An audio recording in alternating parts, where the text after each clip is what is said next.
There's no more barber loyalty. The world is changing. People are really just looking at their financial situation, and I'm only keeping what's necessary. We're losing jobs by the tens of thousands. The cost of services is rising faster than the value that's being provided. Every bubble pops. Customers are starting to wake up. The whole service-based industry is struggling. Get out of your arrogance. You think because you built a relationship with them, you're not on a chopping block too. Communities survive corrections in the marketplace. Random service providers don't. Welcome to another edition of the Social Proof Podcast. We do find dope people that do dope stuff, but it is just me with some information for you. We about to have a conversation, man, because I have to tell you about how wild the service industry has gotten. Now, it's not through anybody's fault. I had this video that continues to go viral. It's like it re-viralizes every single week about how much barbers are charging. Now, this video isn't to double down on that or get more views on that, but I do understand that the whole service-based industry is struggling. The problem is, I believe, the prices have gone up for services, but the human being, let's just say the barber in this case, that the human being that is actually cutting the hair, they are experiencing higher prices from the tools, food, gas, all that kind of stuff. So I got to raise my price. So you're right in raising your price, but that doesn't mean people have to pay it. So when you raise your price, less people come, and then we're mad at the people for pointing out, okay, you're raising your prices. Well, you have to so you can eat to live, but the people don't have to pay it. So a few years ago, just as this example, because we all are familiar with it, a haircut was $25, right? Today, it's 45 to 60 in whatever major cities. And it's not because the barbers doubled their skill. It's because everybody raised their price at the same time, which I understand. I get it, 100%. Not even that. Like, let's just say meal prep companies. Meal prep used to be $8 a meal, about. Now it's about $12 to $16. My house cleaner was $120. Now it's $180 to $220, depending on if they go and fold clothes after washing and all that kind of stuff. Uber rides I saw are up 40%. Compared to pre-pandemic levels. So the big problem is overall inflation is about 3%. And service providers have almost doubled their rates. The people who are getting their rates doubled on, they aren't making double the money. So they scale back. And it's not saying I'm mad at you, service provider. I'm mad at you, nail tech. It's just I'm deciding not to pay it because people are looking at their bank account saying, yo, how am I not making more money, but I have to pay more money out? And it's confusing and it's frustrating. And this is all happening because we're in a bubble where the cost of services is rising faster than the value that's being provided. And every bubble pops. And when they do, only service providers who survive are the people who deliver the real results. So I want to talk to my service-based entrepreneurs. I am a service-based entrepreneur, and I see what's happening. I have a coaching program, $97 a month. And I'm thinking it's the most amazing coaching program in the world. $97 a month, and we're on every single day. And I coach and teach this stuff that I'm talking about right now every week. Every Monday, you're getting one of these solo episodes, essentially. But it's live, and we have conversations, and you're on with, hundreds of other people that are there. Tuesday, I do Q&A live in the morning meetup. There's a link below somewhere, okay? $97 is valuable. I mean, how much would I charge for an hour of coaching? Probably more than their average entrepreneur is willing to pay. But to get your question answered and for me to coach you, it's essentially $25 a week. But what did I recently do? I dropped it to $19 a month. Now, my ultimate goal is to really grow this community to 10,000 people. Where you got 10,000 people, $20 a month, you do the math. Oh, well, that's a financial play for me. But on the other side, I'm just looking at the market. I can't say that I'm going to raise my price simply because I have to pay more for groceries. I did the opposite. I lowered my price. I'm willing to do the same work for less money. And I think people appreciated it.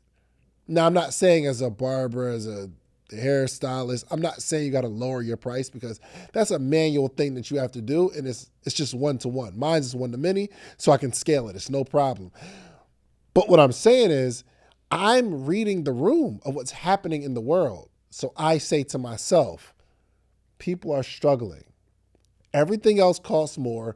Let me make what I'm providing cost less. I can do more volume, and I understand if we stay at $97, one, is harder to get people in, even though it's super valuable, right? A Q&A session every single week, information every week, every day of the week, you get to connect with other people. Like, that is valuable. I know my worth. And there are some people that say, yo, I know my worth, so I'm not going to charge less. I know my worth, and I'm still willing to charge less. Because bubbles always burst when prices raise faster than value. I'm providing the same value. I can't double my prices by doing the same thing. And what I understand, which is deeper, is I can't even keep them the same. So I do believe coaching and community and helping you think through your business issues is more valuable than a haircut for me. But I'm still willing to drop my price by 80%. Why? Because I'm reading the room. I'm reading the economy. What does this mean? I don't know what it means for you. However, you do need to think of how can I be sensitive to what's happening in the world and happening in my industry without super exerting myself? But I mean, maybe we don't do the towel and the smoke, and we are the only one in the city who does a value haircut. That haircut going to take me 15 minutes because I am a master barber and I'm going back to $30. Well, if in 15 minutes, given a break, you could do 3 in an hour and it's $30, that's $90 an hour. I know some people that work 5 hours and I'm done for the day and I get to this bag. And we have more customers than I can actually handle, which means we can start raising the prices a little bit or adding something else. But we got to start with a baseline. So this isn't fear. I'm saying like you got to be scared and all that kind of stuff. I'm just saying we got to adjust. And is my approach the right approach? I don't know. I never really claimed to be right on certain things. I claim that this is my opinion. So my opinion is I don't want to pay $100 for a haircut, especially when I got to get my haircut every week. I'll buy some clippers for $100 and cut my own hair. Is that right? I don't know. It's my opinion. It's what I decided to do. So we're going to get into how important this is, but then I'm going to give you some game. So just for the landscape, every service industry jumped. Haircuts doubled, cleaning services doubled, meal prep. We talked about that. But what happens in a market when the prices go up, but the value stays the same, eventually there's going to be some sort of correction. And we're at a point where customers are starting to wake up. We're losing jobs by the tens of thousands. So what do you think is going to happen? People are really just looking at their financial situation, and I'm only keeping what's necessary. I'm seeing a lot of people, it's getting almost trendy now to start cutting subscriptions. Bro, I cut Netflix, and Netflix is $25 a month. I cut Netflix, and I've got some money. But we had Netflix, Hulu, Disney, something else, and we just be adding a whole bunch of stuff. And I'm like, yo, I canceled all my credit cards. Not canceled them, like canceled them out, but I called like, yo, I need new cards. I'm throwing all of these away. Send me a new card with a new card number. Because I had so many subscriptions, I couldn't keep up with them. They were just hitting my car. I looked at my credit card statement and it was ridiculous. I actually cut out about $5,000 every single month in expenses that were just hitting my card for years. That's what your customer is doing. So if you're a service provider, I need you to understand that. You think because you built a relationship with them, you're not on a chopping block too, and you are. There's no more barber loyalty. There's no more salon loyalty. I see it in my own house. My wife drops my daughter off to get her hair done. And she tells me about the person that's getting her hair done. I found this new person. Oh, somebody referred me. It used to be, this is my person. It's not like that anymore. So you need to get out of your arrogance, get out of like, oh, I'm me. I've been top dog for the last 20 years. The world is changing. Now, again, you could do whatever you want. This is just me talking, having a conversation, giving you a few things to think about. And here's another problem. During the pandemic, it was so many people that got into the service industry because people were paying for services, but they weren't really good at it. Okay. Coaches, consultants, photographers, videographers, fitness trainers, beauty services. Oh my gosh, the ungodly amount of credit repair, tax professional, funding professionals all pop up in this window of time, which is cool. They learn how to do a thing, right? And I'm not mad at it. But what I'm saying, there's a lot of people that were not necessarily qualified. They were doing it. And they started coaching right after they joined somebody else's coaching program. And I understand course creators going crazy, virtual VA agencies, they just popped out of nowhere. And it starts flooding the market with these different options. And then you get burnt by people who don't know what they're doing. And people are afraid of the whole industry itself because it looked easy. Now, I think the biggest challenge was, and I'm a part of this culture, where high ticket became a trend. It became a trend, not necessarily a business strategy. Listen, I remember being on a panel and we're talking about entrepreneurship. Young lady says, oh, I'm talking about my business, talking about prices. One of the people on the panel said, you need to double your prices. But the lady didn't even say how much she charged.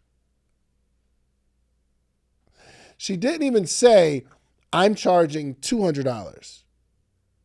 And then if you say $200, I understand my panel mate saying, oh, $200 in this particular industry, you can get at least 4. She said she's struggling getting clients. She's not making much money. And the whole answer was, you should double your prices. How or why or when or how you just arbitrarily, the answer is to double your prices? I'm telling you, high ticket was a trend. It's almost like the higher you charge, the cooler you are. And that's not business. It was a window of time where people had a whole lot of money. So the advice is, let's get as much money as possible and we can give the perceived value of who we are based on our high prices, which I'm not saying that's not accurate, because perceived value can be followed by price for sure. But I felt like that was the wrong advice. And I don't want to be the person fighting with somebody else on the panel like, yo, that's dumb. We don't even know how much you charge. We don't know that that's the issue. But I say that to say it became a trend. High ticket became a trend. So the bubble is popping. Another thing, AI is eating up the service industry from the bottom up. Okay, so anything that's base level skill, it is going to take over that industry. And people are going to lose clients, bro, do you know how easy it is to build a website now? I don't have to pay $2,000 for a website anymore. Entry-level graphic design, shouts out to Nikki. She made this post about somebody, like an AI feature that will make a thumbnail for you. You mean to tell me I don't have to pay $30 for a thumbnail? Basic editing, you got Opus Clips. You can put a podcast episode in Opus Clips. And Opus Clips is searching for SEO words, things that are trending, and it will cut it up for you.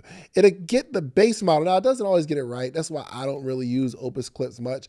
But it will, if you are just doing a podcast, you trying to create some content, you could shoot a long form video like this, put in the Opus Clips. It will find what's seemingly a hot topic, and you could just adjust it from there. I don't got to pay somebody. Oh my gosh. Remember the email specialists?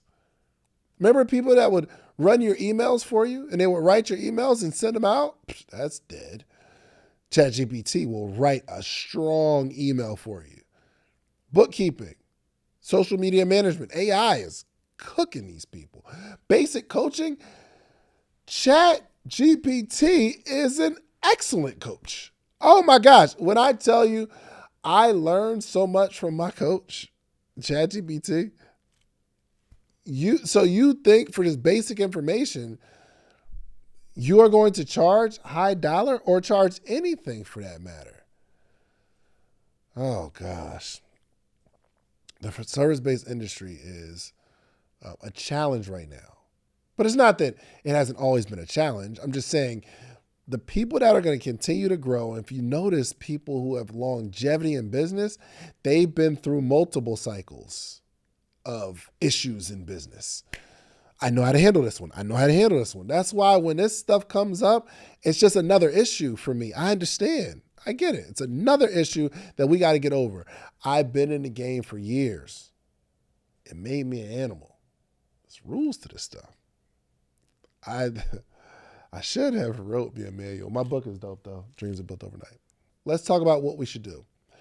If you provide a service, the first thing we have to consider is you have to reinforce your value with tangible proof. Okay? Reinforce your value with tangible proof.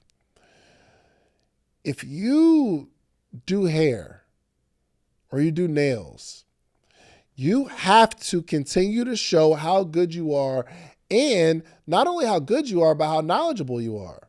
Okay, we can have a bunch of pictures of your clients getting their nails done, but you can get your nails done anywhere. But if you start weaving that in with the type of material that you're using that isn't going to be damaging to your fingers or to your follicles, and you start educating in a way, that reinforces your value, because you're not only competing with who does nails better or who does nails cheaper. It's like, you need to come to me because I can help on a whole nother level. You got to stop saying I help people and start showing evidence. You got to build case studies. You got to collect testimonials. You got to show before and after pictures. I know you're like, oh, I don't need to do social media, especially for the people that have been in the game for a minute and you had a strong customer base, but you see it dwindling right now because you don't know how to acquire new people because you've always lived off of referrals. I'm telling you, you're saying to yourself, well, I've never done social media. I ain't built my business on social media, so I don't need it. Okay. I'm just saying, I rarely buy anything without looking at reviews or looking at proof if you're trying to attract a new person. So I want you to get out of that dinosaur way of thinking like, oh, everything I did before, the world is changing. The next thing we have to do is we have to create systems that guarantee results. You have to guarantee something for people to spend money in this economy. If you are in a service-based industry, there has to be some sort of guarantee. Join in the morning meetup. I 100% can guarantee, not that you're going to make $1 million, but you are going to learn entrepreneurship. I can guarantee when you get on this call, you are going to meet and connect with other entrepreneurs that will keep you inspired and hold you accountable. You need inspiration? You need accountability? Join the morning meetup. I can guarantee it. I guarantee when you get on, it's going to be 100-something people on there. Guaranteed. This ain't, oh, come on and I'm going to inspire you to make $100,000. No, there's a guarantee. I guarantee we're going to have some meetups throughout the year that you can come to. It's going to be $100, $150 to come to, and we'll do a full day workshop. I guarantee you will connect with some people if you want to. Guaranteed. So what can we guarantee with our services? I'm not 100% sure in your particular industry, but I really want you to think. I want you to guarantee, will you have healthier hair, healthier nails? Your skin will improve if you like. I do lashes, but it ain't just about the lash. I can improve your overall skin health. TLC was so genius. They ran this whole campaign and had everybody on it lose 5 pounds in 5 days. There's a guarantee here. Do you know how they can guarantee that? And it's not just the product.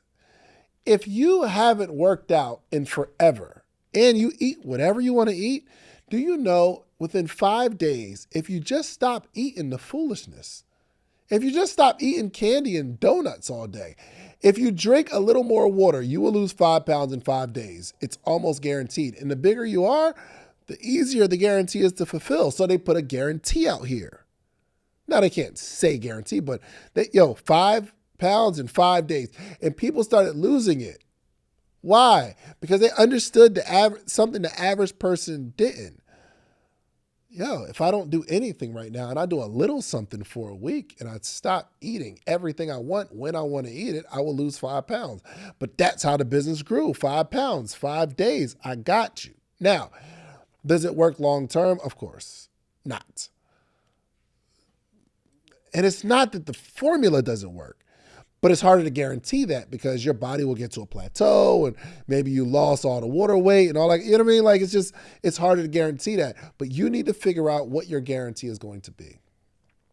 Number 3, you've got to add irreplaceable value, something that AI can't touch. AI is incredible at structure, but they cannot build a community. AI cannot create human connection. Here's another thing. AI cannot create accountability. AI can't keep you accountable. It can give you information. It cannot hold you accountable.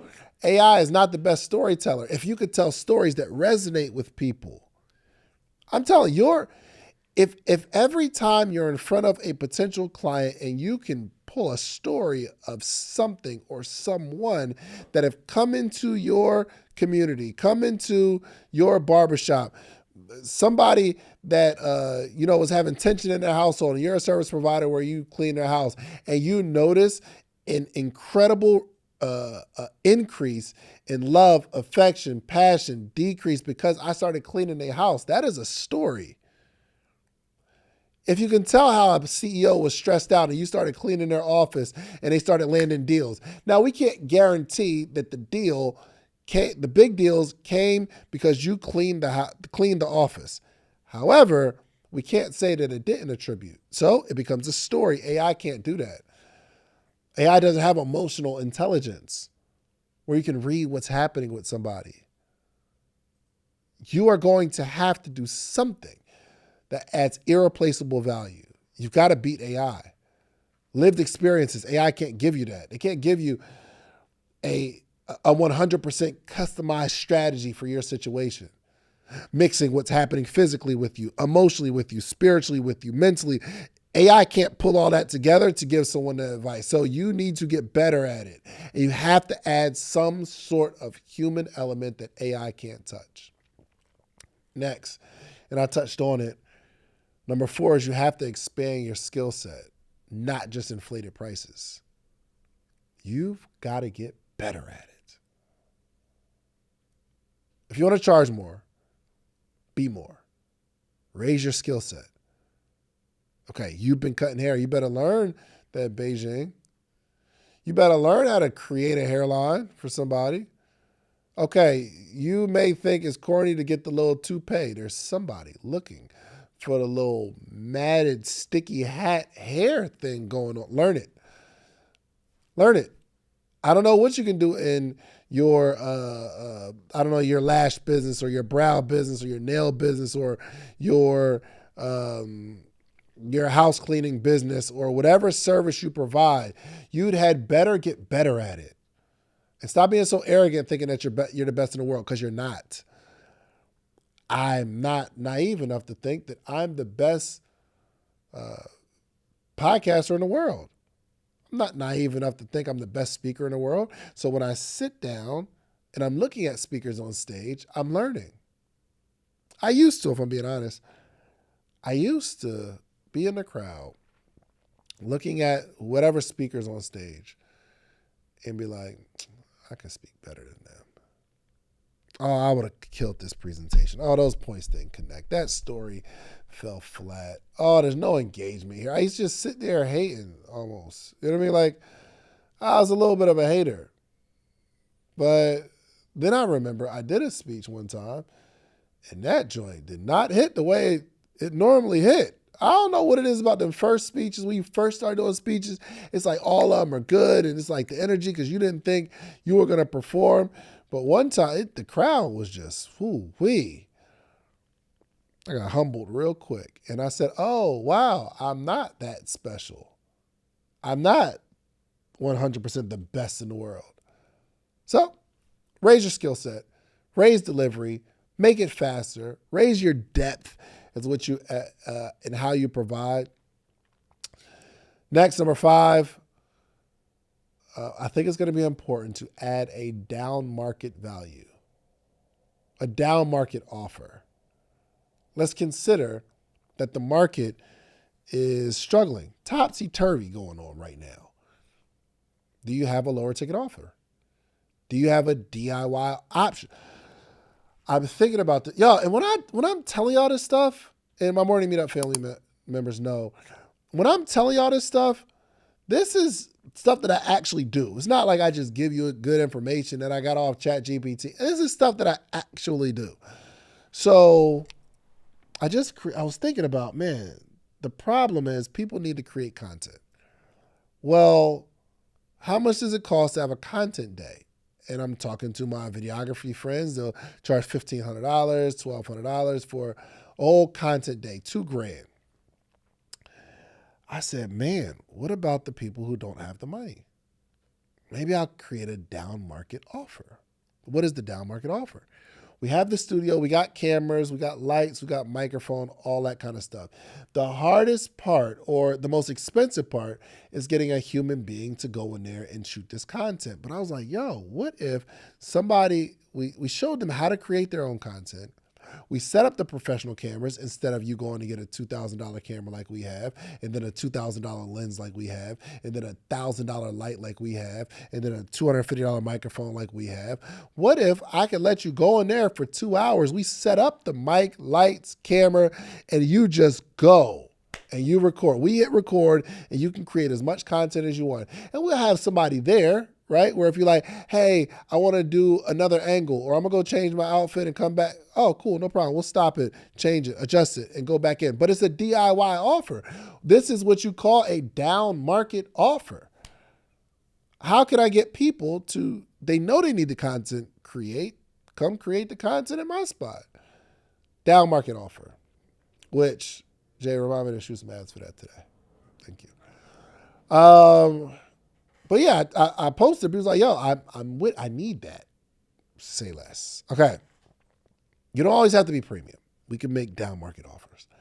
All right. Lastly, and I think this should be common sense, but it's not because we are looking for how we can make some money right now. But this is very important. I want you to really think deeply on this.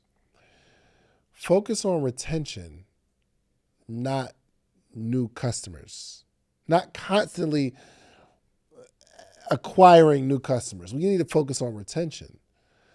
Because in a market like this, repeat customers equate to survival in business. We need repeat customers. The hardest part is getting somebody to make a decision to buy from us. And people don't like to switch necessarily unless there's another factor at play. For the most part, people don't.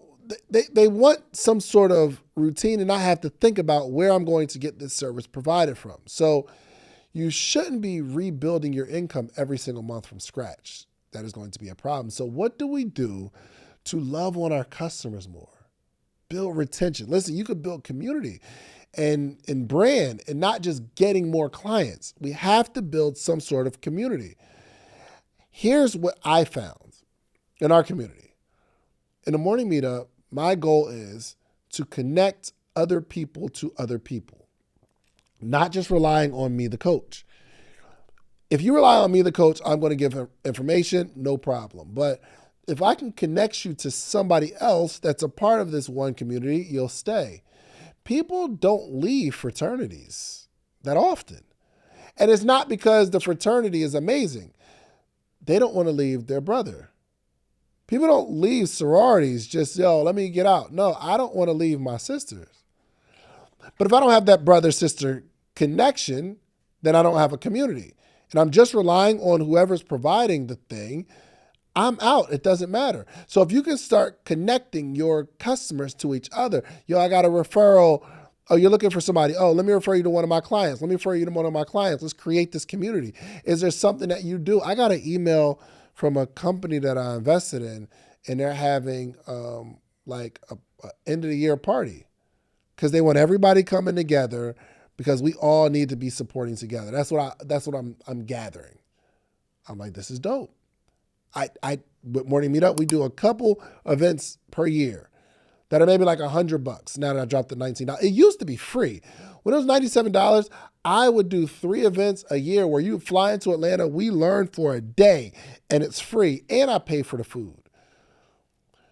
That is a retention tool because I want to build community. I need to get my community together, and if I can get more people to connect, the bond gets tighter. We stay in the community. We don't want to leave. We don't want to leave each other. It's easy to leave me. It's hard to leave your community. So you could build community. I don't know what that's going to look like in your industry. If you're interested, just come on Morning Meetup. Ask me the question on Tuesday. I do Q&A every Tuesday. But communities survive corrections. Communities survive corrections in the marketplace. Brands survive corrections. So if you have a brand that people are connected to in some way, you'll still rock with them through some sort of brand, some sort of economic correction. Random service providers don't. So you have to create something that people want to be connected to. I don't want to stay here long, but I was thinking really, really long and hard about service-based industries and service providers, and there's a real struggle out here. So I want to come on and just give some information, give some game that maybe you will want to share with another person. Do me a favor, comment in the chat. I want to see what your thoughts are in real time. If you enjoyed this episode, if it was valuable. If you have questions, I'll do my very best to get to the chat, but you should probably just be a part of Morning Meetup. That's themorningmeetup.com. $19. Stay as long as you want. Leave first month if you want to, if it's not what I say it is. So, but I think now is the time, especially as we're moving into 2026. I think community and connection and the right information is vital because you don't know what you don't know, and you have to stop coaching yourself. You are telling yourself what to do.